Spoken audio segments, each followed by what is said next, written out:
Hello. तो आज का ये जो हमारा सेशन है, ये काफ़ी एक इम्पोर्टेंट सेशन होगा, क्योंकि इसके ऊपर मुझे काफ़ी क्यूरीज आ चुकी हैं मेरे प्रीवियस सेशंस के अंदर भी, और जितने भी लाइक मेरे इन पर्सन भी जो मेरी सेशंस होते रहे हैं उसके अंदर ये क्वेश्चंस मुझसे पूछे गए हैं इस सेशन के ऊपर। तो सेशन है जी हमारा, how to become a software engineer. ठीक है, आप किस तरीके से, किस रोड मैप को फॉलो करते हुए एक सॉफ्टवेयर इंजीनियरिंग का जो रोड मैप है उसको कैसे लेकर चल सकते हैं।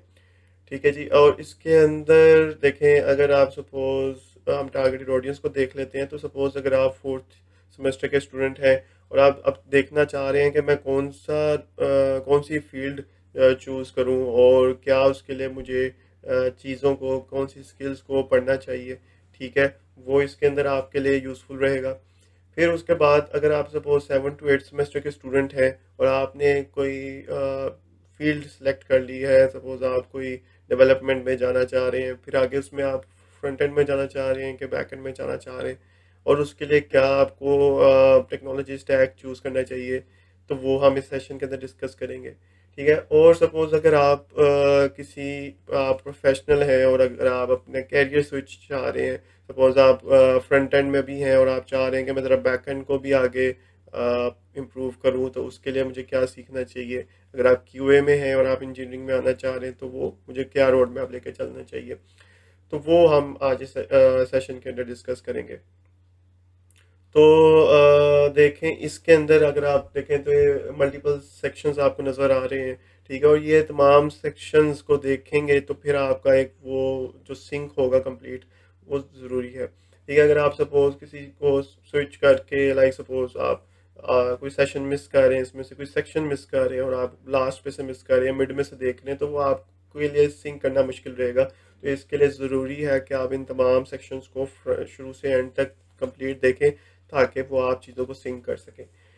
ठीक है, तो यहाँ पे सेक्शन को पहले देख लेते हैं कि हम डिस्कस क्या करने जा रहे हैं। तो पहले तो हम देखेंगे जी किस तरह के रोल्स इंडस्ट्री में एग्जिस्ट करते हैं। ठीक है जी, और कौन कौन से रोल्स एग्जिस्ट करते हैं, फिर ही आपके लिए आसानी रहेगी कि मैंने किस रोल को चूज़ करना है और उसको फिर मैंने कैसे आगे सीखना है। ठीक है, उसके लिए क्या चीज़ें सीखनी चाहिए। फिर उसके बाद हम देखते हैं यहाँ पे कि मेरे पास कोडिंग लैंग्वेजेस कौन सी हैं।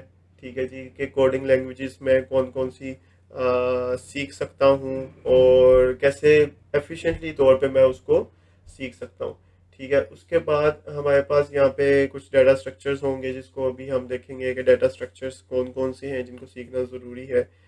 फिर बड़ा इंपॉर्टेंट पार्ट जो इस सेशन का सबसे मेजर पार्ट है, जिसमें आप देखें यहाँ पे एक आपको आगे 98 का काउंट नज़र आ रहा है। ये कंप्लीट टेक स्टैक होने वाले हैं, जो कि आपको मैं इन डेप्थ बताऊंगा कि कौन सा स्टैक आप चूज़ कर सकते हैं। आपका अगर इंटरेस्ट किस स्टैक, किस टेक्नोलॉजी में है, तो उसके आगे फर्दर आपने क्या क्या चीज़ों को मेक श्योर करना है कि आप वो चीज़ें सीखें। ठीक है, उसके बाद कुछ हम देखेंगे कि एज अ अपने पर्सनल ब्रांडिंग किस तरह कर सकते हैं, अपनी चीज़ों को अपनी मार्केट करना, एडवर्टाइज करना कैसे कर सकते हैं।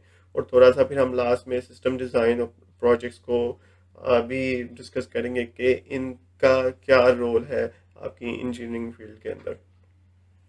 ठीक है, तो फिर हम स्टार्ट करते हैं। आपके कोई भी इस सेशन के अंदर कोई क्वेश्चन रहे, ठीक है, अगर आप का कोई क्वेश्चन है तो आप ये यूट्यूब का जो कमेंट सेक्शन है उसके अंदर साथ साथ पूछते जाएं। ठीक है, मैं वहाँ पे अवेलेबल रहूँगा, आपके क्वेश्चंस भी जो है वो आंसर करता जाऊँगा।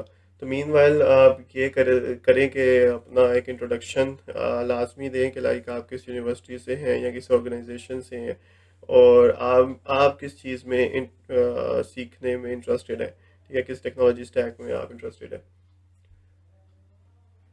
तो यहाँ पे अगर हम पहले देखते हैं तो मल्टीपल रोल्स हैं। ठीक है जी, और जो कि एग्जिस्ट करते हैं। अभी हम आज मेजर हमारा जो टारगेट है वो है सॉफ्टवेयर इंजीनियरिंग का, लेकिन हम इन तमाम बाकी भी रोल्स को डिस्कस करेंगे। तो पहले आता है सॉफ्टवेयर इंजीनियर। सॉफ्टवेयर इंजीनियर का रोल ये बहुत एक जेनेरिक रोल है। ठीक है, इसके अंदर आपको मल्टीपल चीज़ों के अंदर इंगेज किया जा सकता है। हो सकता है आपको क्योंकि मेजरली होता है ये एक सॉफ्टवेयर इंजीनियर जेनेरिक है और उसको कंपनीज फिर स्पेसिफिक डिपार्टमेंट्स में असाइन करती हैं। लाइक सपोज कोई software engineer back and, software engineer front end, software engineer हमारा डेटाबेस सॉफ्टवेयर इंजीनियर परफॉर्मेंस, ठीक है, वो टीम वाइज स्पेसिफिकेशन हो जाती है। होते सॉफ्टवेयर इंजीनियर हैं लेकिन उनकी ड्यूटीज़ को, उनकी रिस्पॉन्सिबिलिटीज़ को कैटेगराइज कर दिया जाता है टीम स्पेसिफिक। ठीक है, अगर आप सपोज एक न्यू हायर हैं, एक फ्रेश ग्रेड हैं, आप किसी कंपनी में ज्वाइन करते हैं, तो वो आपको सॉफ्टवेयर इंजीनियर का या एसोसिएट सॉफ्टवेयर इंजीनियर की डेजिग्नेशन मिलेगी। और based on your performance in interviews या आपके FIPs की बेस के ऊपर आपको किसी स्पेसिफिक डिपार्टमेंट में साइन कर दिया जाता है। ठीक है, तो इसके अंदर आपके एक जेनेरिक रोल है जिसके अंदर बेस्ड ऑन योर स्किल्स वो रिस्पॉन्सिबिलिटीज वेरी करती हैं। फिर आता है फ्रंट एंड डेवलपर। ठीक है, इसके अंदर फ्रंट एंड के अंदर ये है कि ये बहुत स्पेसिफिक हो जाता है फ्रंट एंड साइड के ऊपर। अगर आप चाह रहे हैं कि मैं वेबसाइट डिज़ाइन करूं या मैं अपना फ्रंट एंड जो भी वेबसाइट की एक है उस पर ऊपर काम करूं, ठीक है, क्योंकि मेजरली स्टूडेंट कुछ होते हैं जो कि ज़्यादा चाह रहे होते हैं कि हम डिज़ाइन पर्सपेक्टिव से काम करें, तो ये फ्रंट एंड डेवलपर का जो रोल है ये इसके अंदर काफ़ी हेल्पफुल रहता है उन लोगों के लिए। फिर आ जाता है बैक एंड डेवलपर। ठीक है, बैक एंड डेवलपर अभी देखें सॉफ्टवेयर इंजीनियर बहुत जेनेरिक है जिसके अंदर आपका ये हो सकता है कि आपको फ्रंट एंड के ऊपर भी काम मिल रहा हो सकता है वो आपको कुछ बैक एंड पे भी काम मिल रहा हो। ठीक है, लेकिन ये जो बाकी हैं ये बहुत स्पेसिफिक हैं जिसके अंदर आपको बड़ा स्पेसिफिक होते हुए वो रिस्पॉन्सिबिलिटीज असाइन की जाती हैं। अब बैक एंड है, बैक एंड का मेजरली देखें आपकी एक वेबसाइट है उसका एक फ्रंट एंड है और उसके एक बैक एंड के ऊपर काम हो रहा होगा। ठीक है, अब सपोज उसके हमने CRUD ऑपरेशंस क्या लिखने हैं, उसके लिए हमने सपोज हम चाह रहे हैं कि एक स्पेसिफिक टास्क के ऊपर डेटाबेस में जाके ये चीज़ इंसर्ट करो। ठीक है, यहाँ डेटाबेस से जाके इस चीज़ रिसीव करो। तो इस तरह की जितनी भी आपके रिस्पॉन्सिबिलिटीज़ हैं वो बैकएंड के अंदर आ जाता है। ठीक है, और ये फ्रंट एंड और बैक एंड इंटरचेंजेबली यूज़ हो रहे होते हैं। एक ये दोनों का एक आपस में काफ़ी ज़्यादा इंटरेक्शन रहती है इन दोनों रिसोर्सेज की, इन दोनों डेवलपर्स की, क्योंकि फ्रंट एंड डेवलपर ने बैक एंड से ही API के थ्रू चीज़ें जो है इंटरेक्शन करनी होती है। तो इनका काफ़ी आपस में इंटरेक्शन रहती है इन दोनों रोल्स की। फिर हम आ जाते हैं हमारे पास फुल स्टैक डेवलपर। अब फुल स्टैक डेवलपर ये है कि अगर आपको फ्रंट एंड पे भी थोड़ा काम आता है और थोड़ा बैक एंड पे भी आता है, तो आप चाह रहे हैं कि मैं फुल स्टैक दोनों पे थोड़ा थोड़ा काम करूं, तो वो फुल स्टैक डेवलपर के अंदर ये रिस्पॉन्सिबिलिटीज़ आ जाती हैं। और अगर हम रिमोट की बात करें तो फुल स्टैक डेवलपर की काफ़ी अपॉर्चुनिटीज़ एग्जिस्ट करती हैं, क्योंकि रिमोट में सिनेरियो इस तरह का होता है कि वो कोशिश ये होती है कि बस जो रिसोर्स है वो उसको हमने ऐड किया टीम में और वो जो है बस अपनी कंट्रीब्यूशन स्टार्ट कर दे, अपना काम स्टार्ट कर दे। ठीक है जी, दूसरे लफ्ज़ों में थोड़ा सा इसको इस तरह भी देखा जाता है कि जिसको ना बैक एंड आता है ना फ्रंट एंड आता है उसको हम कह देते हैं फुल स्टैक डेवलपर।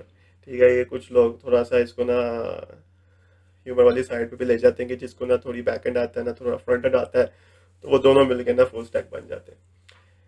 ठीक है जी, और फिर आता है मोबाइल डेवलपर। मोबाइल डेवलपर के अंदर आप मेजरली आपकी सिंपल जैसे मोबाइल एप्लीकेशंस हैं, ठीक है, अगर आपका ज़्यादा इंटरेस्ट उसके अंदर है तो आप वो मोबाइल डेवलपर का रोल होता है। फिर ये काफ़ी आजकल इन पे काफ़ी ज़्यादा हमारे पास रोल्स एग्जिस्ट करते हैं डाटा साइंटिस्ट के, डाटा इंजीनियर के। ठीक है, इनकी काफ़ी ज़्यादा अपॉर्चुनिटीज़ एग्जिस्ट भी करती हैं। ठीक है, इनके ऊपर ज़्यादा लाइक रिमोट में भी काफ़ी ज़्यादा इनके लिए अपॉर्चुनिटीज़ एग्जिस्ट करती हैं इन रोल्स के लिए। ठीक है, और आता है फिर उसके बाद UI UX। मेजरली अगर आपका बैकग्राउंड ज़रा ग्राफिक डिज़ाइन के हवाले से चल रहा है और आपके डिज़ाइन आपका एक जो क्रिएटिविटी एक अच्छी है, तो अगर आप चाह रहे हैं कि मैं एक क्रिएटिविटी की ही फील्ड में रहूं और अपने जो मेरा डिज़ाइन का बैकग्राउंड है उसको मैं यूटिलाइज करूं, तो ये UI UX का जो रोल है वो काफ़ी हेल्पफुल रहेगा उनके लिए।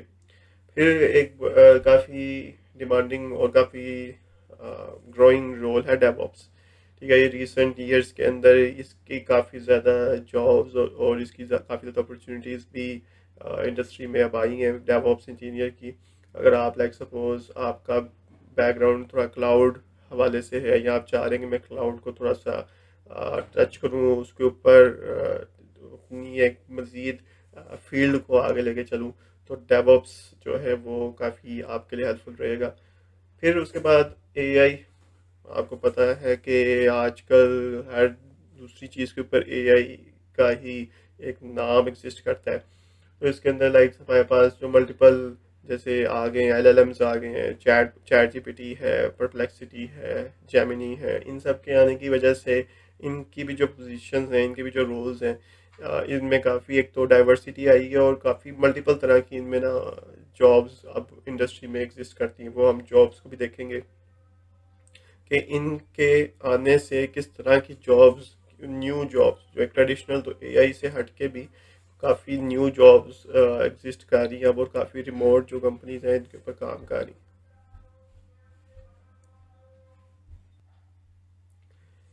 और मेजरली अभी तक ये जो रोल्स देखे हैं सारे टेक्निकल रोल्स थे, फिर उनमें दो आपका काफ़ी इंटरेक्शन रहती है, एक प्रोडक्ट मैनेजर और एक प्रोजेक्ट मैनेजर।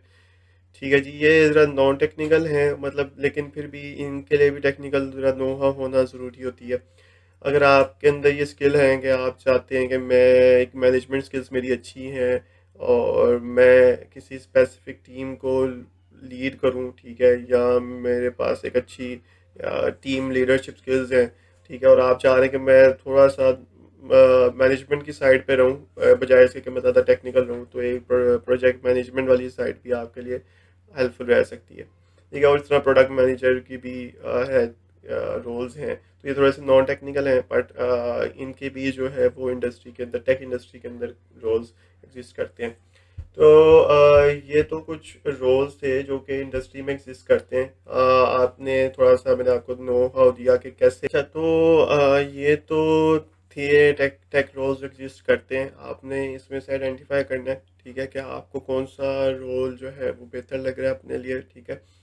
तो उसके बाद हम मूव ऑन करते हैं कोडिंग पार्ट के ऊपर, ठीक है, क्योंकि इन तमाम रोल्स के अंदर समहाउ आपको एक कोडिंग लैंग्वेज आना बहुत ज़रूरी है। बजाय कुछ हम निगलेक्ट कर देते हैं, लाइक सपोज अगर हम यूआई यूएक्स के हवाले से या वो, उसमें ऐसे जितनी नहीं रिक्वायर्ड होगी, बट मेजरली बाकी सब के अंदर आपको कोई ना कोई कोडिंग लैंग्वेज आना बहुत ज़रूरी है।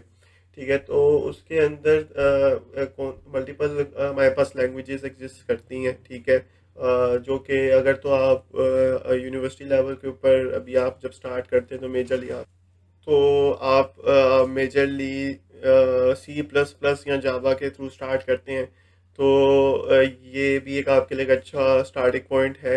लेकिन उसके अलावा भी है, क्योंकि मैंने ये कुछ कंपाइल किए हैं जो कि मेजरली अभी इंडस्ट्री के अंदर काफ़ी डिमांडिंग है, और इसमें से एटलीस्ट आपको एक लैंग्वेज आना ज़रूरी है, क्योंकि इसी की बेस के ऊपर फिर हम आगे अगले अपने रोड मैप के ऊपर ना प्रॉपर तरीके से चल सकते हैं।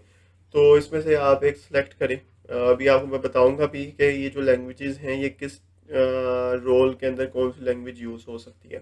ठीक है, तो हमारे पास पाइथन है, ठीक है, जावा स्क्रिप्ट है। पाइथन मेजरली हमारी जो है डेटा साइंटिस्ट के अंदर, एआई के अंदर, मशीन लर्निंग के अंदर, अगर आप उस रोल्स में जाना चाह रहे हैं तो उसमें यूज़ होती है ज़्यादातर, लेकिन डेवलपमेंट में भी यूज़ हो रही होती है। लेकिन जो इसके साथ ज़्यादा जॉब्स हैं वो हमारी डेटा साइंटिस्ट के अंदर, फिर एआई इंजीनियर के अंदर, और मशीन लर्निंग के अंदर इसके ज़्यादा यूजेज है। और उसके बाद आती है जावा स्क्रिप्ट, ठीक है। तो जावा स्क्रिप्ट आपके काफ़ी यूजेजेस हैं इसके, आपके फ्रंट एंड डेवलपमेंट में भी ये काफ़ी इसका यूसेज है। अगर आप फ्रंट एंड में जाना चाह रहे हैं तो जावा स्क्रिप्ट आपको मिलेगी वहाँ पे, ठीक है। उसके बाद जावा है, जावा आप अगर बैकएंड के अंदर बैकएंड डेवलपमेंट हो या मोबाइल डेवलपमेंट हो तो उसके अंदर जावा की काफ़ी आपको प्रोजेक्ट्स भी मिलेंगे, इसकी अच्छी कम्युनिटी भी है, इसके काफ़ी एग्जिस्टिंग आपको रिसोर्सेज भी मिल जाते हैं पढ़ने के लिए। तो जावा एक अच्छा पॉइंट है। और अगर हम स्टार्टिंग की बात करते हैं, देखें स्टार्टिंग के अंदर होता ही है कि आपने कोडिंग इंटरव्यूज क्लियर करने होते हैं, तो उसमें ज़्यादा जो सजेस्टेड होता है, या तो आप सी प्लस प्लस यूज़ करें, ठीक है, या आप जावा यूज़ करें, या आप जावा स्क्रिप्ट यूज़ करें।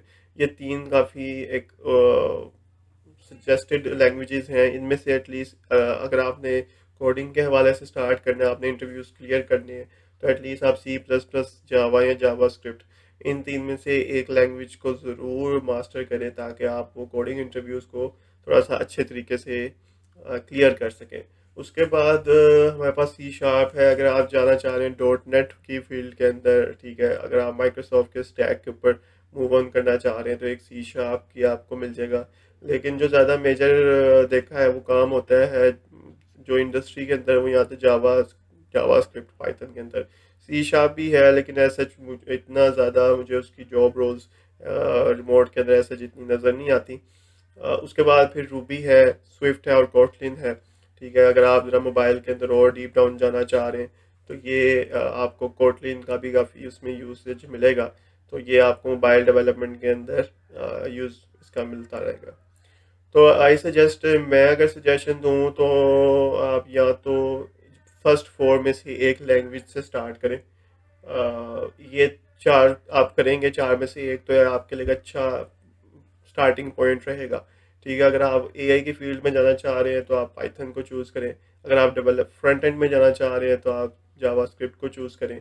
अगर आप बैक एंड में जाना चाह रहे हैं तो आप जावा चूज़ करें। और अगर आप कोडिंग इंटरव्यूज़ को क्लियर करना चाह रहे हैं तो आप सी प्लस प्लस यूज़ करें। ठीक है, ये आपके पास लैंग्वेजेस एग्जिस्ट करती हैं। उसके बाद एक पॉइंट आता है कि अच्छा लैंग्वेजेस तो सीख ली, ठीक है, लेकिन उसको मैं एक अच्छे तरीके से कैसे सीख सकता हूँ, या मेरे पास सपोज टाइम थोड़ा है और सीखना ज़्यादा है। तो एक ना इसके लिए रूल है, 20-80% का ना रूल हम इसको कहते हैं। 20-80% का रूल ये है कि आप, तो वो 20-80% का जो रूल है वो ये है कि आप 20% कोशिश करेंगे जो लैंग्वेज के कोर कॉन्सेप्ट्स हैं उसको सीखें। ठीक है, और कुछ होते हैं लैंग्वेज के स्पेसिफिक, बहुत स्पेशलाइज उसकी चीज़ें होती हैं सीखने के लिए। आप उसको साथ साथ भी सीख सकते हैं। मतलब सपोज आपने 20% करने का मकसद ये है, 20% में आपकी कोर चीज़ें आती हैं। लाइक सपोज हम जावा से स्टार्ट करते हैं तो उसके अंदर आपको पता होगा कि इसके अंदर लूप्स क्या हैं, डाटा टाइप्स कौन सी एग्जिस्ट करती हैं। ठीक, फिर उसमें आपके पास सपोज कौन कौन से डाटा स्ट्रक्चर्स की सपोर्ट है। ठीक है, और हम कोई स्पेसिफिक एक CRUD ऑपरेशन करने के लिए क्या यूज़ कर सकते हैं। तो ये कोर कोर सब आपको कॉन्सेप्ट्स आते हैं तो आप गुड टू गो हैं। सपोज हैश मैप कैसे, ऑब्जेक्ट कैसे इनिशियलाइज होता है, स्टैक कैसे इम्प्लीमेंट होता है, क्यू कैसे इम्प्लीमेंट होता है। तो ये चीज़ें बेसिक बेसिक अगर आप एक लैंग्वेज के थ्रू सीख लेते हैं, ठीक है, लाइक उसके अंदर डाटा टाइप्स कैसे हैं, उसमें हम वेरिएबल डिक्लेयर कैसे करते हैं, इनिशियलाइज कैसे करते हैं। ठीक है, उसके अंदर फिर हमारे पास सपोज स्टैटिक कीवर्ड्स क्या है, फाइनल कीवर्ड्स क्या है, फिर ऑब्जेक्ट इनिशियलाइज कैसे होता है। तो ये कुछ बेसिक बेसिक और चीज़ें अगर आप सीख लेते हैं ना तो आपके लिए एक पाथ आपके लिए आसान है। ठीक है, उसके बाद कुछ स्पेसिफिक आ जाती हैं चीज़ें जो कि आप साथ साथ सीख सकते हैं। सपोज हम कहते हैं जी मल्टी थ्रेडिंग क्या होती है जावा के अंदर। ठीक है, आपको इनिशियल फेज के अंदर ये इसके ऊपर इन डेप्थ इतना रिक्वायर्ड नहीं है। ठीक है, ये आप साथ साथ सीख सकते हैं। फिर एसिंक्रोनस कैसे कम्युनिकेशन होती है, सिंक्रोनस कैसे होती है। ठीक है, फिर मेमोरी ऑप्टिमाइजेशंस क्या है जी, वीएम का स्ट्रक्चर इंटरनली कैसे है। तो वो एज सच ये इसके ज़रा थोड़े स्पेसिफिक हैं, ये इसकी ऐसे जितनी ज़रूरत नहीं है आपको स्टार्टिंग के अंदर, आप ये साथ साथ सीख सकते हैं। तो इस वजह से पहले क्या करें कि आप 20% वो चीज़ें सीखें जिससे आप स्टार्ट कर सकते हैं। ठीक है, आपने 20% सीख लिया, आपने प्रोजेक्ट बनाना स्टार्ट कर दिया, और वो जो 80% स्पेसिफिक चीज़ें हैं वो अपने आप प्रोजेक्ट के साथ साथ भी ना सीख सकते हैं। तो इस तरीके से इसको लेके चलें 20-80% के रूल के मुताबिक। अब आपने ये नहीं करना कि मैं पूरी अब सी प्लस प्लस की बुक जो है ना वो जब तक मुझे सारी याद नहीं हो जाएगी मैंने प्रोजेक्ट बनाना शुरू नहीं करना। तो ऐसा नहीं करना आपने। ठीक है, 20% आपने क्लियर कर लिया तो आप जो है वो मूव ऑन कर सकते हैं। तो ये तो थी हमारे पास कुछ कोडिंग के चीज़ें। ठीक है, कि हमारे पास लाइक मल्टीपल कोडिंग लैंग्वेजेस कौन कौन सी हैं और उसको कैसे हम सीख सकते हैं। ठीक है, उसके बाद हमारे पास आता है, लेट मी जस्ट चेक, उसके बाद हमारे पास ना डाटा स्ट्रक्चर्स हैं जिसको कि कौन कौन से डाटा स्ट्रक्चर एग्जिस्ट करते हैं। ठीक है, और जो ज़रा सीखना, क्योंकि हम जब इंजीनियरिंग के अंदर जा रहे हैं तो आपको इनका यूजेज ना कहीं मिलेगा। ठीक है, तो इसलिए इनको सीखना, इनको पढ़ना काफ़ी ज़रूरी है। अच्छा, इसमें अरेज, ठीक है, अरेज क्या होते हैं, स्टैक्स क्या होते हैं, queues, link list, trees, graphs and hash tables. ये बड़े बेसिक हैं, और ये आपका, अगर आपने सपोज कहते हैं, क्योंकि पहला स्टेप तो ये है कि अगर आपने किसी कंपनी को ज्वाइन करना है तो उनके कुछ इंटरव्यू राउंड्स होते हैं। ठीक है, और इंटरव्यू राउंड्स में ये जो डाटा स्ट्रक्चर है ना, ये 60 to 70% कंपनी इंजीनियरिंग बैकग्राउंड्स के अंदर पूछती है। ठीक है, इसके अंदर आपको पता होगा डाटा स्ट्रक्चर क्या है। ठीक है, और इनके थ्रू फिर आपने क्या करना है, प्रॉब्लम सॉल्विंग स्टार्ट करनी है। प्रॉब्लम सॉल्विंग क्या है कि आपको कोडिंग क्वेश्चंस करना आते हो इनके थ्रू। ठीक है, होता ये है कि कंपनी मेजरली जब आपको कोई क्वेश्चन या कोई इंटरव्यू के दौरान आपको कोई क्वेश्चन दिया जाता है, तो उसमें आपको स्ट्रेट फॉरवर्ड नहीं ये बताया जाता कि ये रे यूज़ होने हैं या ट्री यूज़ होने हैं, ग्राफ यूज़ होना है। ठीक है, मेजरली आपके जो कोडिंग राउंड्स होते हैं स्पेसिफिकली, उसमें क्या होता है, आपको एक प्रॉब्लम दी जाती है। ठीक है, लाइक सपोज आपने, बहुत एक बेसिक मैं कहता हूँ कि आपने मिडल, लाइक सपोज आपने सेकंड हाईएस्ट नंबर फाइंड करना है एक अरे में से, या सेकंड हाईएस्ट नंबर फाइंड करना है इन गिवन नंबर्स में से, तो आपने कैसे यूज़ करना है। ठीक है, ये तो बड़ी बेसिक है, लेकिन इसको थोड़ा उस तरीके से आपने देखना है। तो ये डाटा स्ट्रक्चर का यूजेज इसमें काफ़ी है। तो ये, इसके अलावा भी डाटा स्ट्रक्चर हैं, लेकिन ये जो है ये बहुत कॉमनली आस्क्ड और यूज़ भी किए जाते हैं। स्पेसिफिकली ये अरेज हो गई। ठीक है, इनका काफ़ी आपको यूज़ मिलता है इंडस्ट्री के अंदर भी। तो ये सीखना काफ़ी ज़रूरी है। तो इसके ऊपर वैसे मेरी एक, अगर आप प्रॉब्लम सॉल्विंग इसके थ्रू करना चाह रहे हैं, तो इसके ऊपर मेरी एक कंप्लीट वो प्लेलिस्ट भी आपको मिल जाएगी यूट्यूब के ऊपर। लीड कोड क्वेश्चंस के नाम से एक प्लेलिस्ट है, जिसके अंदर 20 क्वेश्चंस हैं प्रॉब्लम सॉल्विंग के, जो कि आपके लिए एक स्टार्टिंग पॉइंट हो सकते हैं अगर आप ये डाटा स्ट्रक्चर्स को थोड़ा सा प्रैक्टिकली तौर पे देखना चाह रहे हैं। ठीक है, तो ये तो था हमारे पास डाटा स्ट्रक्चर्स, जो मल्टीपल डाटा स्ट्रक्चर एग्जिस्ट करते हैं। तो आपके यहाँ तक जो भी क्वेश्चंस हों, ठीक है, आप वो है वो साथ साथ पूछ सकते हैं। ठीक है, वो यूट्यूब का वो जो आपका चैट बॉक्स है, तो उसको आप यूज़ करते हुए क्वेश्चन वो साथ साथ पूछ सकते हैं। ठीक है जी, तो ये हमने यहाँ तक देख लिए जी रोल्स कौन से एग्जिस्ट करते हैं, कोडिंग हमारे पास, कोडिंग लैंग्वेजेस कौन कौन सी है जो कि आप सीख सकते हैं, डाटा स्ट्रक्चर कौन कौन से हैं। फिर उसके बाद है हमारे पास, अब आपने देखें एक टेक्स्ट टैग चूज़ करना है। ठीक है, आपने पहले ऊपर जो पहले रोल के अंदर देख लिया कि आपने एक रोल डिसाइड किया। ठीक है, उसके बाद आपने कोडिंग लैंग्वेज डिसाइड की। ठीक है, और उसके बाद आपने फिर सीखने डाटा स्ट्रक्चर। ठीक है, डाटा स्ट्रक्चर जब सीख लिए, अब आपने एक लैंग्वेज सीख ली, तो आप देखें अगर आपने किसी चीज़ में, किसी रोल में एंटर होना है, तो सिर्फ एक लैंग्वेज के थ्रू नहीं, आपको एक उसका कंप्लीट पैकेज आना ज़रूरी होगा।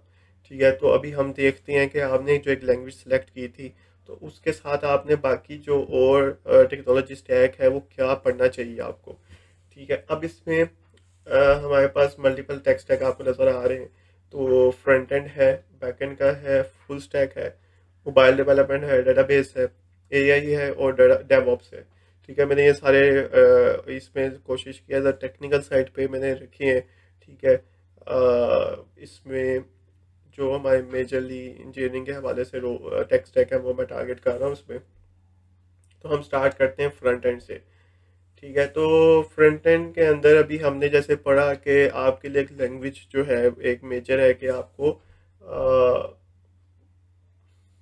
जावास्क्रिप्ट आपको आती हो। ठीक है, इसको अभी हम देखते हैं, तो हमारे पास एक ट्रेडिशनल स्टैक है। ठीक है, उसके बाद हमारे पास एक मॉडर्न जावास्क्रिप्ट का स्टैक है। फिर हमारे पास एक रिएक्ट का स्टैक है, व्यू जेएस का स्टैक है, और एंगुलर का स्टैक है। इसमें काफ़ी आपको ऑप्शंस मिल जाती हैं फ्रंट एंड अगर आप डेवलपमेंट में जाना चाह रहे हैं।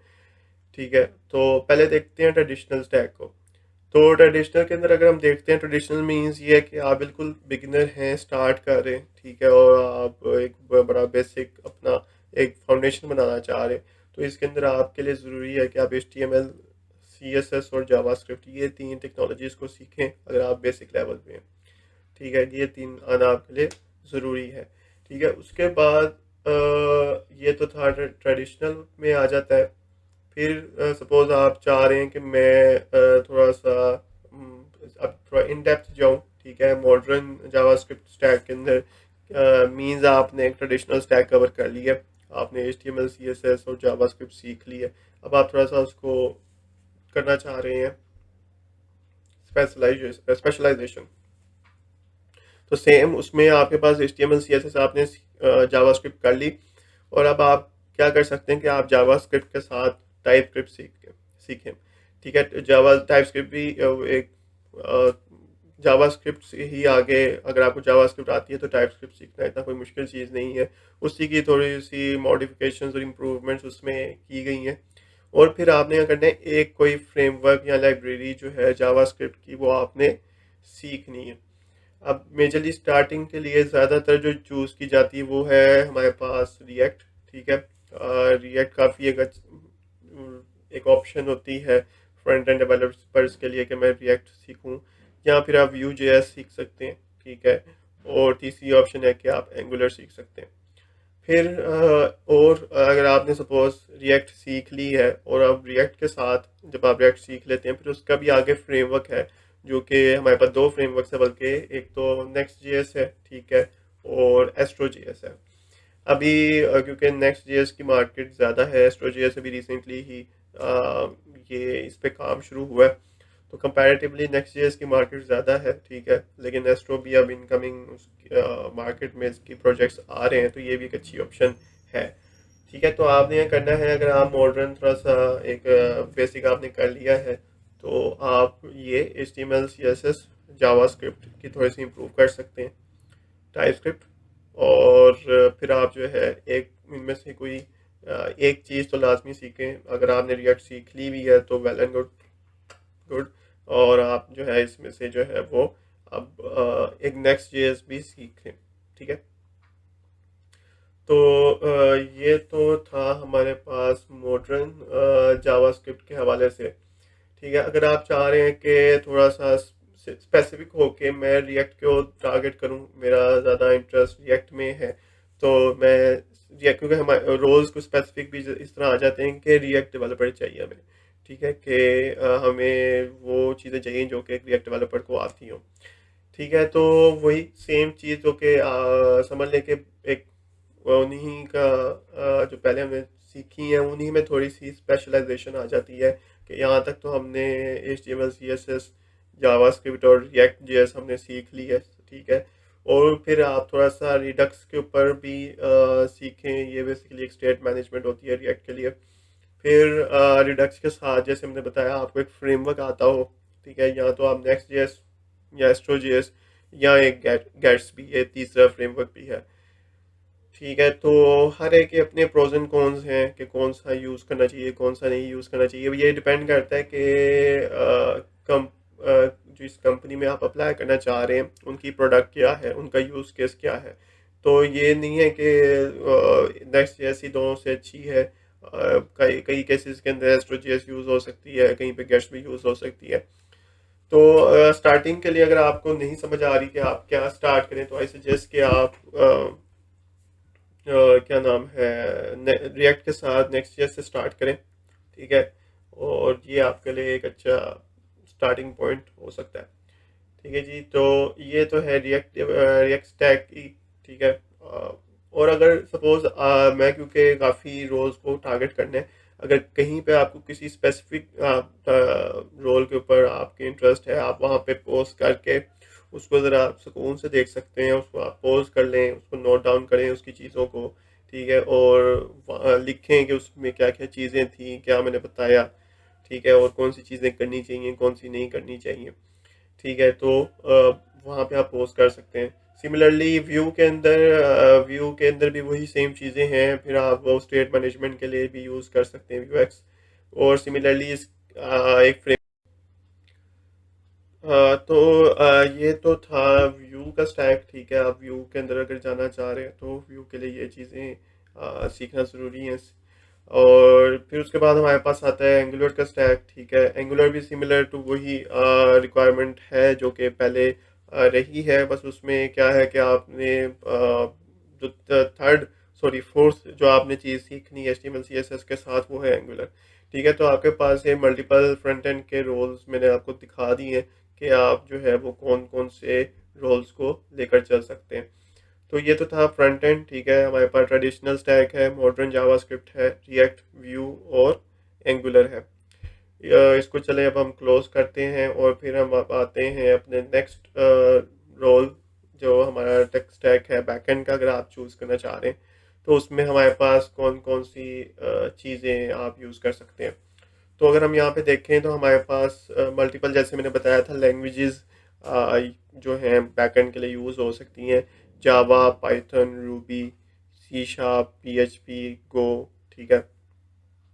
अगर आप जावा में इंटरेस्ट है, मैं खुद अभी जावा पे ही काम कर रहा हूँ, तो उसके साथ देखें कि ये कोई भी सिर्फ एक लैंग्वेज आपका स्टार्टिंग पॉइंट है, उसके साथ आपको एक फ्रेमवर्क भी करना ज़रूरी है, क्योंकि इंडस्ट्री में किसी एक स्पेसिफिक फ्रेमवर्क के ऊपर काम किया जा रहा होता है। तो अगर आप जावा में इंटरेस्टेड हैं तो आप स्प्रिंग बूट सीख सकते हैं। ठीक है। अगर आप पाइथन में आगे चलना चाह रहे हैं तो आपके पास दो ऑप्शंस हैं जो मेजरली यूज़ की जाती हैं, वो है फ्लास्क और जेंगो। ठीक है। तो ये दो आपके पास ऑप्शंस हैं जो कि आप देख सकते हैं अगर आप पाइथन में जाना चाह रहे हैं, क्योंकि मैंने आपको बताया कि पाइथन डेवलपमेंट में भी यूज़ हो रही है। ठीक है। फिर उसके बाद अगर आप रूबी पे काम करना चाह रहे हैं तो रूबी ऑन रेल्स आपके फ्रेमवर्क आपको आना चाहिए। सी शार्प है, अगर आप A S P dot net आपको आना ज़रूरी है। ठीक है। सी शार्प के साथ आपके लिए मतलब ये इन शॉर्ट ये नहीं है कि अगर आपको ये नहीं आते तो आप स्टार्ट नहीं कर सकते। आप सिर्फ लैंग्वेज की बेस के ऊपर भी अपना एक स्टार्ट कर सकते हैं। बट अगर आप अपने प्रोफेशनल लाइफ के अंदर आहिस्ता आहिस्ता जब स्टार्ट करेंगे, जब आपका एक्सपीरियंस लेवल बढ़ता जाएगा, मतलब इन शॉर्ट आपको 1 ईयर एक्सपीरियंस के लिए एटलीस्ट ये फ्रेमवर्क आने ज़रूरी है अगर आप 1 ईयर एक्सपीरियंस के लिए अप्लाई करें। फ्रेश ग्रेजुएट के ऊपर आपके पास फ्लेक्सिबिलिटी होती है कि आप लैंग्वेज की बेस के ऊपर भी स्टार्ट कर सकते हैं। बट अगर आप ज़रा एक्सपीरियंस कैंडिडेट हैं तो आपके लिए ये फ्रेमवर्क आना ज़रूरी है। ठीक है। उसके बाद पीएचपी पहले काफ़ी ज़्यादा इस पे काम किया जाता था। ठीक है। मेरा अपना भी जो प्रोजेक्ट रहे हैं मेरे काफ़ी यूनिवर्सिटी लेवल के ऊपर पीएचपी पे मैंने किए हुए थे, और उसके ऊपर मैंने लारावेल पे काम किया था। इसके अलावा एक और भी फ्रेमवर्क है कोड इग्निटर के नाम से, जो कि पीएचपी की बेस के ऊपर ही ये फ्रेमवर्क बना गया है। लेकिन कंपैरेटिवली लारावेल की जो प्रोजेक्ट्स हैं या उसकी कम्युनिटी जो है पीएचपी के लिए ज़्यादा है। ठीक है। उसके बाद हमारे पास गो भी जो है वो एक काफ़ी यूज़ की जाती है बैकएंड डेवलपमेंट के अंदर। तो ये हमारे पास मल्टीपल मैंने आपको बताई हैं जो कि बैकएंड के अंदर लैंग्वेजेस यूज़ होती हैं, और आप किस लैंग्वेज की बेस के ऊपर जो है वो किस स्पेसिफिक फ्रेमवर्क पे काम कर सकते हैं। ठीक है। तो ये है बैकएंड की। ठीक है। बैकएंड मुझे पर्सनली काफ़ी इंटरेस्टिंग लगता है बैकएंड। ठीक है। क्योंकि फ्रंट एंड फिर भी कंपैरेटिवली आपको कुछ थोड़ी सी फ्लेक्सिबिलिटी होती है उसके अंदर, लेकिन बैकएंड जो है वो एक चैलेंजिंग रोल भी है, और इसमें लर्निंग भी काफ़ी ज़्यादा रहती है बैकएंड रोल्स के अंदर। तो ये है बैकएंड के अंदर। ठीक है। अगर आप बैकएंड को थोड़ा सा इन डेप्थ देखना चाह रहे हैं। उसके बाद आता है फुल स्टैक। तो इन शॉर्ट देख लें, ज़रूरी नहीं कि ये अभी ये दो ही हों। ठीक है। ये जो मन स्टैक और मीन स्टैक है, ये दो इसमें ऑप्शंस हैं। अगर आप सपोज चाह रहे हैं कि भी आपने फ्रंट एंड जो मैंने पहले आपको बताया स्टैक, अगर आपको थोड़ा सा वो आता है और आप बैक एंड को आपको किसी एक बैक एंड के ऊपर नॉलेज है, तो अगर आप दोनों के ऊपर भी किसी भी दोनों स्टैक को मिला लें तो आप फुल स्टैक के उस रोल के अंदर फॉल करते हैं। ठीक है। लाइक सपोज अगर हम जावा की बात करें, स्प्रिंग बूट की बात करें, तो उसके साथ मेजरली जो फ्रंट एंड पे काम किया जाता है वो रिएक्ट और नेक्स्ट जेएस के ऊपर काम किया जा रहा होता है। तो इस तरह के भी फुल स्टैक डेवलपर रोल्स हैं जिसके अंदर आपको जावा, स्प्रिंग बूट प्लस रिएक्ट और जावा स्क्रिप्ट की नो हो तो आप फुल स्टैक डेवलपर के अंदर फॉल करते हैं। ठीक है। उसके बाद हम स्पेसिफिकली देखें तो हमारे पास फुल स्टैक के ये दो काफ़ी रोल्स भी एग्जिस्ट करते हैं, रिमोट अपॉर्चुनिटीज भी इसकी काफ़ी हैं। तो एक मन स्टैक है। ठीक है। मन स्टैक के अंदर अगर हम देखें तो मेजरली क्या है, इसमें हम थोड़ा सा मोंगो डीबी, ठीक है, नो सीक्वल डेटाबेस यूज़ की जाती है। अभी इसको हम थोड़ा सा डेटाबेस के अंदर डेप्थ में पढ़ेंगे। और फिर उसके बाद एक्सप्रेस जेएस है, रिएक्ट जेएस है और नोड जेएस है। ये कंप्लीट 4 टेक्नोलॉजीज हैं अगर आप वन स्टैक के ऊपर लेकर चलना चाह रहे हैं स्टैक के ऊपर। तो काफ़ी स्टूडेंट्स को या प्रोफेशनल्स को ये काफ़ी एक वो चैलेंज, एक अच्छा रोल लगता है। काफ़ी लोग इसको लेकर चलते हैं क्योंकि आप इसके अंदर काफ़ी चीज़ों को टच कर रहे होते हैं, मतलब आप इसमें फ्रंट एंड भी देख रहे हैं, बैक एंड भी देख रहे हैं, डेटाबेस भी आप देख रहे हैं, तो इसमें लर्निंग भी आपकी थोड़ी सी ज़्यादा हो रही होती है। तो काफ़ी स्टूडेंट्स को ये रोल फुल स्टैक डेवलपमेंट का ये काफ़ी अच्छा लगता है, वन स्टैक और मीन स्टैक। ठीक है जी, ये तो था वन स्टैक। और सिमिलरली जब हम मीन स्टैक के ऊपर आते हैं तो उसमें सिर्फ एक चेंज है कि उसमें रिएक्ट की बजाय एंगुलर के ऊपर काम किया जा रहा होता है। ठीक है, जैसे देखें इसमें भी वही मोंगो डीबी है, एक्सप्रेस जीएस है, यहाँ पर देखें यहाँ पर एंगुलर है रिएक्ट के अगेंस्ट। ठीक है, तो अगर बस इसमें ये चेंज है कि आप एंगुलर यूज़ कर रहे हैं रिएक्ट के बजाय। ठीक है, तो ये है फुल स्टैक डेवलपर के हवाले से, अगर आप फुल स्टैक डेवलपर की देखना चाह रहे हैं। ये दो स्पेसिफिक हैं, इसके अलावा आप दो मतलब किसी front end back and technology stack को भी अगर कंबाइन करें तो फुल स्टैक के आप किसी रोल के अंदर फॉल कर सकते हैं। ठीक है, तो ये तो थे हमारे पास फुल स्टैक के रोल्स। ठीक है, मीन और मर्न। तो आपके अगर कोई क्वेश्चन है यहाँ तक कोई भी, ठीक है, तो आप वो पूछ सकते हैं। ओके, तो उसके बाद जो एक और भी हमारे पास मोबाइल डेवलपमेंट का ये टेक स्टैक आ जाता है कि आपका अगर मोबाइल में इंटरेस्ट है तो आप उसके लिए क्या चीज़ें सीख सकते हैं। तो मेजरली ये तीन काफ़ी इन पे काम किया जा रहा है, इनकी अपॉर्चुनिटीज़ और इनकी जॉब्स भी काफ़ी एग्जिस्ट करती हैं। तो अगर आप नेटिव आईओएस डेवलपमेंट के ऊपर जाना चाह रहे हैं तो स्विफ्ट पे आप सीख सकते हैं। ठीक है जी, स्विफ्ट टेक्नोलॉजी के ऊपर।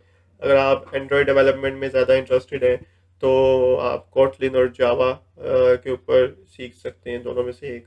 और अगर आप कोई क्रॉस प्लेटफॉर्म डेवलपमेंट में जाना चाह रहे हैं तो रिएक्ट नेटिव और फ्लटर। ठीक है, तो ये दोनों काफ़ी रिसेंट ईयर्स के ऊपर इनके ऊपर काफ़ी यू कैन से कि काम किया गया है, इनकी कम्युनिटी भी काफ़ी है, इसकी सपोर्ट भी आपको काफ़ी मिल जाएगी।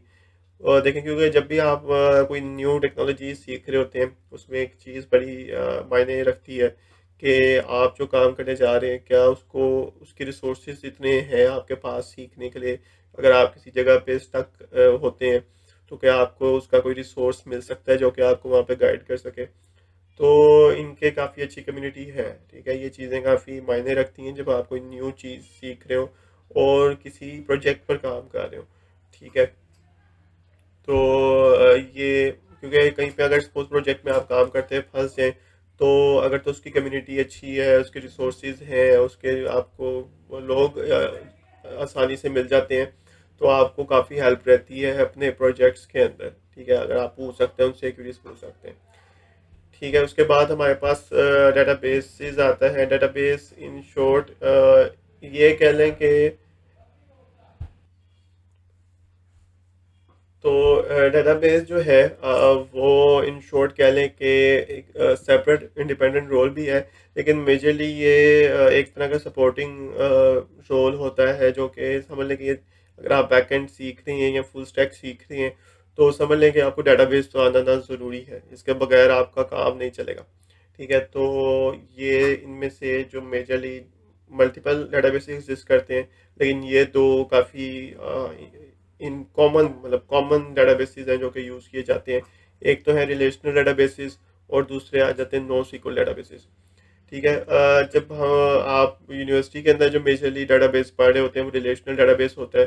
ठीक है, उसके अंदर क्योंकि चीज़ें काफ़ी सीखने के लिए ज़्यादा होती हैं, लाइक नॉर्मलाइजेशन क्या होती है, फिर हमारे पास जॉइन कौन कौन से होते हैं।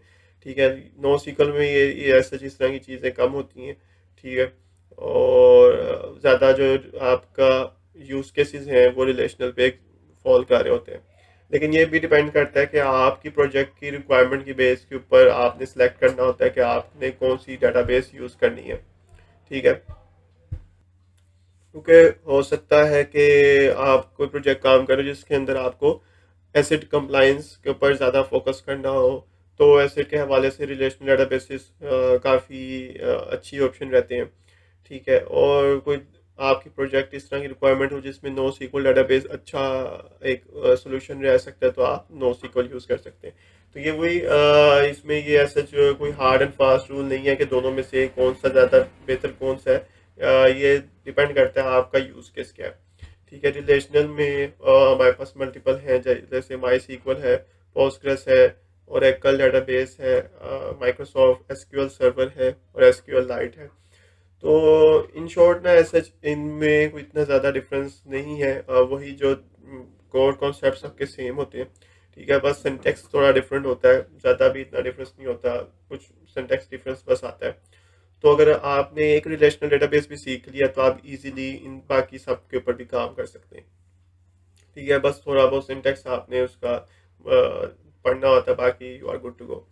सिमिलरली नो सीक्वल डेटाबेसेस हैं जिसके अंदर हमारे पास मोंगो डीबी है, कैसेंड्रा है, रेडिस है, अमेजोन डायनामो डीबी है। तो ये वो कॉमन मैंने आपके साथ डिस्कस किए हैं जो कि इंडस्ट्री में यूज़ किए जा रहे होते हैं।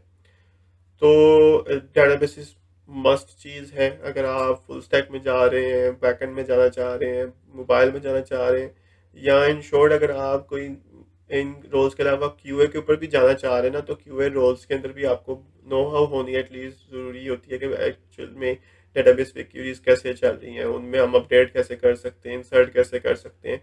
क्योंकि टेस्टिंग के फेज़ के अंदर भी ये चीज़ें टेस्ट करनी होती हैं कि क्या एक जो मैंने एक्शन परफॉर्म किया डेटाबेस में जाकर, वो चीज़ परसिस्ट हुई भी है कि नहीं, अपडेट हुई भी है कि नहीं, डिलीट हुई भी है कि नहीं। तो ये चीज़ें डेटाबेस की सीखना काफ़ी ज़रूरी है। उसके बाद काफ़ी जो एक आजकल ट्रेंडिंग चल रहा है कि जब भी कोई आप लिंक्डइन खोलते हैं या कोई भी बात हो रही हो तो उसमें एआई तो लाजमी इन टच रहती है।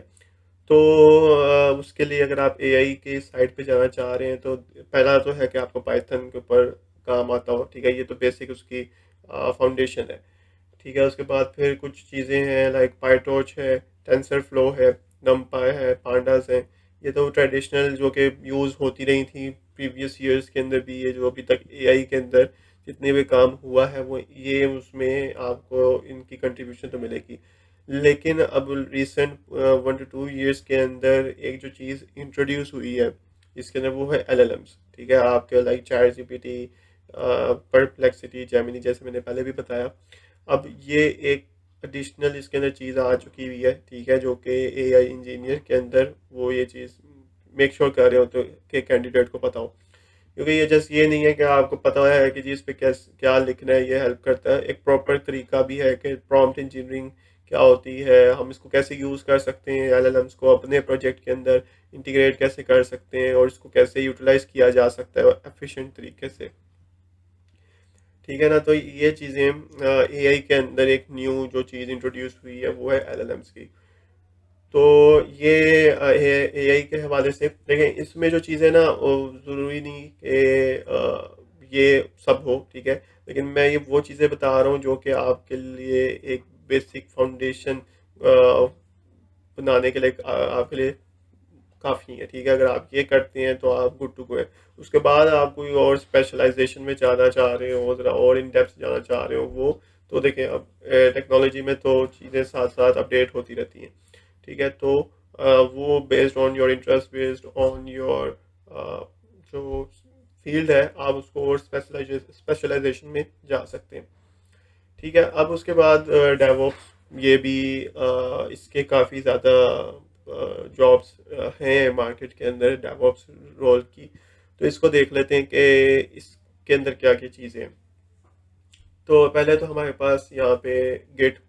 ठीक है, गिट इन शॉर्ट ये नहीं है कि सिर्फ अगर डेवऑप्स में आपने जाना है तो आपको गिट आनी चाहिए। ठीक है, गिट इन शॉर्ट आप ये जो पिछले जितने भी हमने रोल्स देखे हैं उन सब में मस्ट है। ठीक है, वो आपको पता होना चाहिए, ये तो एक मैंडेटरी है। बट ये डेवोस में इसलिए स्पेसिफिकली लिखा है कि ये तो उसके बगैर तो समझ लें कि काम शुरू ही नहीं होगा ना। तो ये तो मस्ट है, git is the mandatory thing in DevOps. ठीक है, उसके बाद जेनकिंस है। अगर आप कंटिन्यूस इंटीग्रेशन, कंटिन्यूस डिप्लॉयमेंट आपने सीखनी है तो जेनकिंस आपके लिए ज़रूरी है। फिर कंटेनराइजेशन की बात आ जाती है जिसके अंदर डोकर और कुबरनेटिस सीखना आपके लिए ज़रूरी है। इन शॉर्ट ये यूज़ किया जाता है कि सपोज़ आप चाह रहे हैं कि मेरी एप्लीकेशन जो मेरा कोड है वो हर प्लेटफॉर्म के ऊपर कंसिस्टेंट रन करे। सिंपल सी मिसाल है कि जैसे एक बड़ा हमने सुना है कि डेवलपर कहता है जब अपना वो कोड क्यूए को प्रोसीड करता है तो क्यूए कहता है कि डेवलप मेरा आपका कोड नहीं चल रहा। बट आगे तो आगे जो है डेवलपर का यही आंसर आता है कि it works on my machine. ठीक है, तो ये जो चीज़ है ना, ये वाला बात, ये सॉल्व हुई है डॉकर के थ्रू। ठीक है, और कि आपका जो कोड है वो कंसिस्टेंट रहे ऑन ऑल प्लेटफॉर्म्स, तो आप कंटेनराइजेशन इसके थ्रू कर सकते हैं। फिर आपको एक क्लाउड प्लेटफॉर्म आना चाहिए। ठीक है, ये तो बड़ा इसमें ज़रूरी है। आपको AWS, GCP, एजर, ठीक है, ओरेकल भी है, और तो उसमें से आपको एक क्लाउड प्लेटफॉर्म आना चाहिए। ठीक है, उसके बाद फिर टेराफॉर्म आ जाता है, ये थोड़ा स्पेशलाइजेशन आ जाती है, इंफ्रास्ट्रक्चर एज अ कोड इसको हम कहते हैं। तो ये थोड़ा सा अगर आपने पहले 4 स्टेप्स कर लिए तो आप फिर ये टेराफॉर्म पे भी जा सकते हैं, लेकिन स्टार्टिंग के लिए फर्स्ट 4 स्टेप्स गुड है। अगर आपको ये आते हैं तो आप स्टार्ट कर सकते हैं अपना डेवऑप्स का ये जो स्ट्रक्चर है, ये जो रोड मैप है। ठीक है जी, तो ये तो थे टेक्स्ट टैग, ये काफ़ी इंपॉर्टेंट पार्ट था। अगर आप कहीं पे कोई चीज़ मिस हुई है, कोई आप ज़्यादा उस पर फोकस करना चाह रहे हैं, तो आप उसको जाकर दोबारा से रिवाइंड करके उसको पॉज कर सकते हैं आफ्टर द सेशन। ठीक है, मतलब आपने जब पूरा सेशन एक कंप्लीट हो जाए तो आप दोबारा से बैक के ऊपर जाके, क्योंकि ये रिकॉर्ड हो जाएगा इस सेशन के बाद, तो आपको यहीं पे जो है ना, ये यूट्यूब पे अभी इस सेशन के बाद आपको यूट्यूब पे दोबारा से ये चीज़ मिल जाएगी, तो आप इसको देख सकते हैं। लेकिन अभी आपके कोई क्वेश्चन है तो आप मुझे कमेंट्स में बताएं, आपके टेक स्टैक के हवाले से क्या कोई क्वेश्चन हैं, आप मुझे बता सकते हैं। अच्छा जी, तो यहाँ तक तो हमने बड़ी काफ़ी टेक्निकल बातें कर ली। ठीक है, और उसके बाद ये है कि एक पार्ट है पर्सनल ब्रांडिंग का। पर्सनल ब्रांडिंग क्या है, मैं इस पे पर्सनली काफ़ी ज़्यादा मेरी फोकस रहता है, और मैं काफ़ी इस पे मेरे सेशंस भी होते रहते हैं। लेकिन अब ये है कि इसमें 3 चीज़ें आती हैं कि आपका लिंक्डइन जो है वो ऑप्टिमाइज हो। अ, वो भी इसकी मेरी एक वीडियो है यूट्यूब के ऊपर लिंक्डइन ऑप्टिमाइजेशन की। तो आप लिंक्डइन ऑप्टिमाइज करें, आप अपना रेज्यूमे अपडेटेड रखें। रेज्यूमे के ऊपर भी लास्ट मैंने सेशन के अंदर एक डेप्थ में वीडियो बनाई है, वो आप देख सकते हैं। और अपना पोर्टफोलियो एक बनाए, पोर्टफोलियो जैसे एक वेबसाइट बनाए सिंपल सी, और उसके ऊपर अपने प्रोजेक्ट्स वगैरह मेंशन करें, गिटहब के प्रोजेक्ट्स मेंशन करें, और भी जो आपने काम किया वो उसके ऊपर मेंशन करें। अगर आप UI UX हैं तो आपका आई गेस वो भी हांस के ऊपर बनती है, ड्रिबल पे बनती है आई गेस, इनके ऊपर आप जाके ना अपने पोर्टफोलियो लास्ट में बनाएं। ठीक है, तो इससे ये है कि आपके जो काम है ना वो डिस्प्ले होता है, आप मतलब एडवर्टाइज कर रहे हैं इन शॉर्ट अपने काम को कि मैं ये कर सकता हूँ। ठीक है, मतलब आप अपनी स्किल्स को सेल कर रहे हैं कि ये मेरी स्किल्स हैं भाई, मेरी स्किल्स मुझसे खरीद लो, मुझे हायर कर लो। तो ये तो पर्सनल ब्रांडिंग है। और उसके बाद सिस्टम डिज़ाइन आता है। सिस्टम डिज़ाइन मेजरली ना आपका आता है अगर आप थोड़ा एक्सपीरियंस कैंडिडेट हैं, फ्रेश ग्रेजुएट से ऐसे ये सिस्टम डिज़ाइन के ऊपर इतनी डिस्कशन नहीं की जाती। अगर आपका सपोज 1 ईयर 2 ईयर से अबव का एक्सपीरियंस हो चुका हुआ है, तो फिर सिस्टम डिज़ाइन के ऊपर डिस्कशन स्टार्ट होती है आपसे। सिस्टम डिज़ाइन का आपको मैं नो हाउ दे दूँ कि सपोज आपसे ये पूछा जा सकता है कि कैशे क्या होती है। ठीक है, कैशे क्या होती है, उसको कैसे इम्प्लीमेंट कर सकते हैं। ठीक है, फिर आपकी सपोज एप्लीकेशन है, उसकी परफॉर्मेंस ऑप्टिमाइज करनी है आपने, वो कैसे की जा सकती है, ये मुझे बताएं। ठीक है जी, और सपोज और क्या हो सकता है इसके अंदर, आप सपोज डेटाबेसेस हैं, एक डेटाबेस जैसे मैंने भी बताया, तो आपसे पूछा जा सकता है कि कौन सा डेटाबेस आपकी रिक्वायरमेंट के मुताबिक यूज़ हो सकता है, मतलब यूज़ केस के मुताबिक कौन सा डेटाबेस अच्छा रह सकता है। सिमिलरली मतलब मल्टी थ्रेडिंग के सिनेरियोज इसमें डिस्कस किए जा सकते हैं, और एसिंक्रोनस और सिंक्रोनस इसमें आ जाती है। लेकिन एज सच ये देखें, ये तब है कि आप ये पहले कंप्लीट, वो जो मैंने अभी तक बताया वहाँ तक अगर आप कंप्लीट कर लेते हैं, ठीक है, तो वो आपके लिए स्टार्ट करना, अपना इंडस्ट्री में स्टार्ट करना या कैरियर स्विच करना, यहाँ तक आपके लिए गुड टू गो है। सिस्टम डिज़ाइन के ऊपर हम एक फर्दर एक इन डेप्थ डिस्कशन रखेंगे कि सिस्टम डिज़ाइन का सेशन करेंगे। और अगर आपकी भी कोई फीडबैक्स हैं, सजेशंस हैं कि आप किस सेशन पे मतलब किस फर्दर चीज, तो ये तो था सिस्टम डिज़ाइन। ठीक है, अगर आपकी कोई इसके हवाले से सजेशंस है आप वो मुझे बता सकते हैं। अगर आपके कोई क्यूरीज हैं वो बता सकते हैं, और उतनी क्यूरीज की बेस के ऊपर मैं फर्दर सेशंस भी बनाता हूँ। ठीक है, ये क्योंकि लास्ट सेशन की क्यूरी थी कि रोड मैप क्या हो सकता है, और उसको मैंने एक सेशन में बनाकर आपको डिस्क्राइब किया। इसी तरीके से आपकी कोई फर्दर आपकी क्यूरीज है वो मुझे बताएं, उन्हीं की बेस के ऊपर मैं आपके क्वेश्चंस को फर्दर सेशंस में आंसर करता जाऊँगा। फिर हमारे पास आते हैं प्रोजेक्ट्स। प्रोजेक्ट्स ये हैं कि अगर आपने अभी तक जो चीज़ें सीख ली हैं, आपने प्रोग्रामिंग लैंग्वेज सीखी, आपने एक टेक्स्ट टैग चूज़ किया, फिर आप उसको प्रैक्टिकली तौर पे प्रोजेक्ट्स के अंदर बनाएं। ठीक है, उनको अपनी पोर्टफोलियो में मेंशन करें, अपने गिटहब में मेंशन करें, क्योंकि ये आपका एक समझ लें कि पॉइंट है कि आपने उसको प्रैक्टिकली तौर पे इम्प्लीमेंट किया है। आप कॉन्फिडेंस भी बिल्डअप होगा, आपके पास एक लर्निंग अच्छी होगी, आपने जो सीखा है आप उसको देख के इम्प्लीमेंट करके उसको आप वेरीफाई भी कर सकते हैं कि हाँ भाई मुझे ये चीज़ें यहाँ तक आ गई हैं। तो ये था आज का हमारा session on engineering road map. अगर आपका किसी भी सेक्शन में ज़्यादा इंटरेस्ट था, आप उसको जाके रिवाइंड करके दोबारा पोस्ट करके देख सकते हैं। और आपकी कोई फर्दर क्यूरीज हैं तो आप मुझे यूट्यूब के यहाँ पे कमेंट्स में बता सकते हैं, या मुझे लिंक्डइन पे जाके पूछ भी सकते हैं। तो होपफुली ये आपके लिए रोड मैप एक अच्छा स्टार्टिंग पॉइंट रहेगा आपके इंजीनियरिंग के बैकग्राउंड के अंदर, इंजीनियरिंग स्टार्ट के अंदर। सो यस, शुक्रिया।